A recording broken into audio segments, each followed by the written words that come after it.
Loan Amortization Schedule Part 1.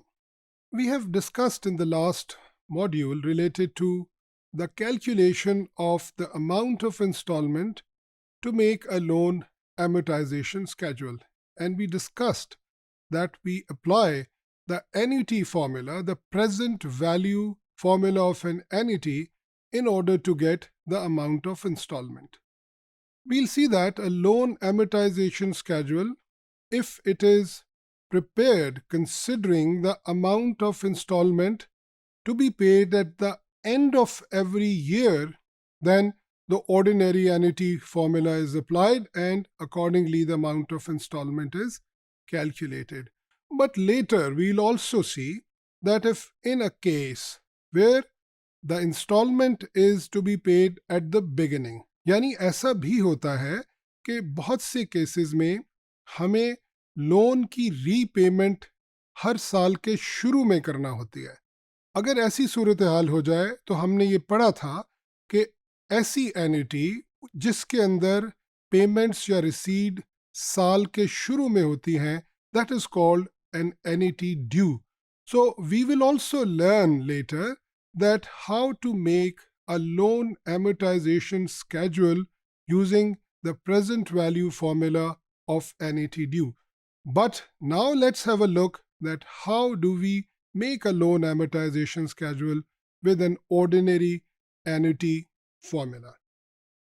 If we have a look at the amount that we have got of the loan, it is 100,000 rupees and the loan is taken for 5 years and 10% is the rate of interest. We have already calculated the amount of installment with the present value formula of ordinary annuity, which is 26,379.75. Now let's have a look at the table. In the table you see that year 0 means start of year 1. And you see that there is no installment at year 0. And there is no interest and no principal because we are making the first payment at the end of year 1. So this amount of installment in front of year 1 actually shows the end of year 1 and likewise the end of year 2, 3, 4 and 5. You can see that the amounts of all these installments are exactly the same because that's what we said, that while making an amortization schedule we have to calculate the amount of installment which will be equal every year. Now what will happen, that in every installment there will be a portion of interest and also a portion of the original loan that we'll be repaying. यहाँ पर जो note करने वाली बात है वो ये है कि पहली इंस्टॉलमेंट में क्योंकि लोन की आउटस्टैंडिंग अमाउंट सारी की सारी होगी तो इंटरेस्ट की अमाउंट सबसे ज़्यादा होगी, और जैसे जैसे हम इंस्टॉलमेंट्स पे करते चले जाएंगे और हमारी आउटस्टैंडिंग लोन का बैलेंस कम होता चला जाएगा, so we'll see that the amount of interest will also keep on decreasing. Now, if the amount of installment is exactly the same and the amount of interest is decreasing every year in every installment, natija kya hoga कि repayment of principal will be more and more in every installment. And this table shows the same.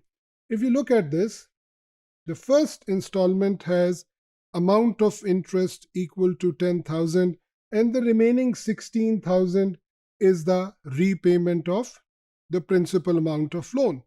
Now, from 100,000, which is the loan, when we deduct the amount of principal that we have repaid, what we get is the remaining balance of loan. That means कि अब अगले साल में इस balance amount के ऊपर interest calculate किया जाएगा. यानी अगर आप दूसरे साल के इंटरेस्ट को देखें तो 10% के हिसाब से 83,620.25 पर जो इंटरेस्ट की अमाउंट है वो 8362.03 है। और उसी तरीके से हम इस अमाउंट ऑफ इंस्टॉलमेंट में से जब इंटरेस्ट माइनस करेंगे तो हमारे पास वो फिगर आ जाएगी जो कि प्रिंसिपल की रीपेमेंट हो रही है।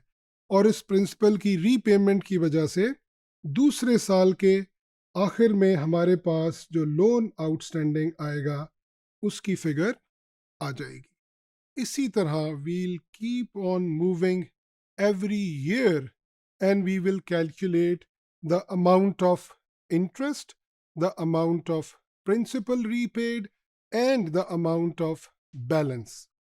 And if we have taken the calculations to the nearest to so many decimal places as possible, then we'll get exactly zero balance at the end of fifth year, which is the last year of the loan.